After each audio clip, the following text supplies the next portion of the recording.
Honnêtement, je sais pas comment je vais faire si mon chum peut pas être, présent, j'aime mieux juste pas l'imaginer. Bianca Fournier imagine son accouchement depuis des mois. Elle doit donner naissance à sa fille en juillet à l'hôpital Saint-François d'Assise. La crise actuelle suscite toutes sortes d'inquiétudes, notamment celle d'être obligée d'accoucher seule. C'est lui qui m'aide à gérer mon stress parce que je suis quelqu'un quand même d'anxieuse, au départ, donc c'est sûr que si je me retrouve, pas de conjoint avec, juste des inconnus, aussi intentionnés soient-elles, c'est sûr que non, je me vois vraiment pas accoucher sans mon conjoint. C'est qu'à l'hôpital général juif de Montréal, les femmes enceintes ne peuvent plus être accompagnées à l'accouchement. La directive fait peur.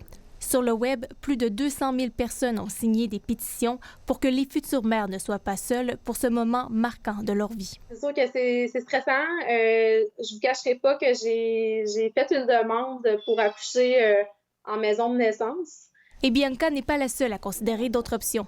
Les sages-femmes gagnent en popularité. Il y a vraiment une augmentation des demandes de femmes qui, au préalable, n'étaient pas inscrites au service de sage-femme et que depuis la crise, elles appellent pour demander en fait à être suivies chez nous et pour pouvoir accoucher en dehors de l'hôpital. La présidente du regroupement des sages-femmes du Québec est d'avis que la présence d'un proche pour l'accouchement, c'est pas une mesure futile, en fait. C'est que ça a été prouvé, quantifié, documenté, que ça a un impact sur l'issue de l'accouchement et la santé de la mère et du bébé, donc directement. Le regroupement des sages-femmes du Québec a envoyé une lettre au gouvernement pour les interpeller sur la grande préoccupation de cette mesure-là et en demander la levée. Dans un contexte où la situation évolue constamment, le ministère de la Santé respecte la nouvelle directive de l'hôpital général juif de Montréal, mais n'a pas l'intention de l'appliquer aux autres hôpitaux.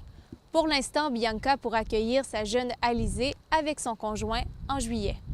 Catherine Roy, TVA Nouvelles, à Québec.